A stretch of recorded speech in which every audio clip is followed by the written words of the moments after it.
Maayong gabi sa inyong tanan. Sa may gabi, Ma'am Rodrak. So, bali, tiwason na lang namo nga muhang report ni Alvarado, akatong treatise. So, napay nabilin nga landmark doctrines o ang right of states. Una, ang Wilson Tovar doctrines. These doctrines preclude the recognition of governments established by revolution, civil war, co-op, or other forms of internal violence until the freely elected representatives of people have organized a constitutional government. So bali sa kani nga doctrines is dili gina-recognize ang niagi og kibali revolution, civil war o nga states og kanang if wala sila if ang taon na namoy dira is walay freedom nga mopili og kandidato nga mamuno sa ilaha. Sunod, Betancourt Doctrine. This doctrine pertain to denial of diplomatic recognition to any regime, right or left, which came to power by military force. So for example, kibali ang kana siya niagi og pananakop or kininggera. Next, Litterfact Doctrine. So for example ani is kibali ang mga NPA gusto nila mag-utro og mga og pamalakad. So kibali sila kaangay sa pamalakad sa government sa Pilipinas. Next is ang Stimson Doctrine. This doctrine precludes the recognition of any government established as a result of external aggression. So again, for example, ani na-establish or natatag tungod sa pananakop. And now I'll be discussing to you guys the right of states. And those right of states are the right to independence, the right to equality, the right to existence and self-defense, the right to territorial integrity and jurisdiction, and the right of legation. So the first one is the right to independence. So ang right to independence is the right of people to govern themselves nga free sa external controls, especially from the colonial powers. It is the right to choose your own destiny ug pagbuhat sa imong own decisions about how you are governed. So kini nga right kay often associated sa mga countries nga nakagain og freedom gikan sa colonial rule.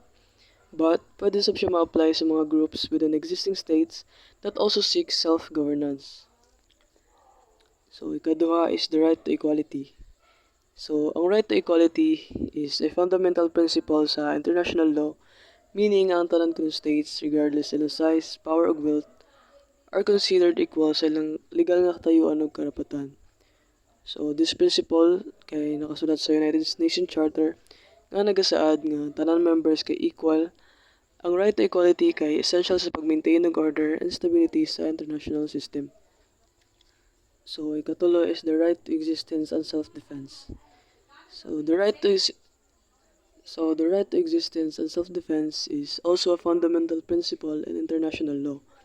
Nga gaingon nga the states have the basic right to survive ug i-protect kinang kaugalingon from external threats. So kini nga right is essential sa pag-maintain sa international order ug stability. It allows states to defend their territorial integrity and political independence. So ang right to existence is a state's right to exist as an independent entity within the international system. It is important sa pag-protect sa states from external threats o aggression. So without the ability to defend themselves, the states would be vulnerable to attack o unable na maprotektahan nilang citizens o territory.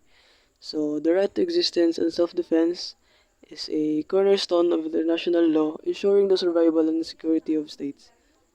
So ikaapat is ang right to territorial integrity and jurisdiction. So ang right to territorial integrity and jurisdiction of states is also a fundamental principle of international law. It means nga ang every states kana exclusive rights nga mamahala ug mokontrol sa ilang kaugalingon nga territory, including their land, airspace, and water territory. So like for example, ang other country mag-attempt nga mo-invade o i-claim ang territory nga belong sa kanang state. That state can ay right kay defend iyang borders and integrity. Every states can ay right nga mag-enforce og ilang kaugalingon nga law sulod sa ilang territory. Like for example, ang Philippines na karapatan nga magpatupad og mga laws sa ilang water territory bisan pag naay mga barko sa lain country ang mulayag dira. Naay karapatan ng mga states nga i-control ilang borders para pag-prevent sa pagsulod sa mga illegal na mga tao o mga butang.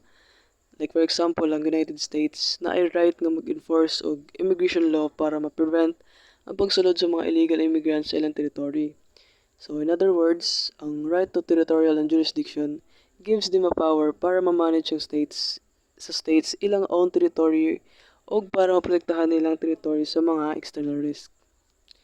And lastly is the right of legation, also known as the right of diplomatic intercourse, is also a fundamental right of states to send and receive diplomatic missions. So kining nga right kay essential sa states to maintain friendly relations, pag-manage silang affairs, and pag-cooperate with other nations. Ang example na ni kay ang pag-send og ambassador. So in 2016, ang Philippines kay gasend og new ambassador sa United States. This ambassador kay responsible sa pag-represent sa Pilipinas dito sa United States, pakig-communicate sa US government officials o pag-promote sa mga interes sa Pilipinas sa United States. So ang pag-send og ambassador dito sa US kay an example of the right of legation. It allows the Philippines to have an official presence dito sa United States, kaya importante para ma-maintain ang friendly relation between sa duha ka country.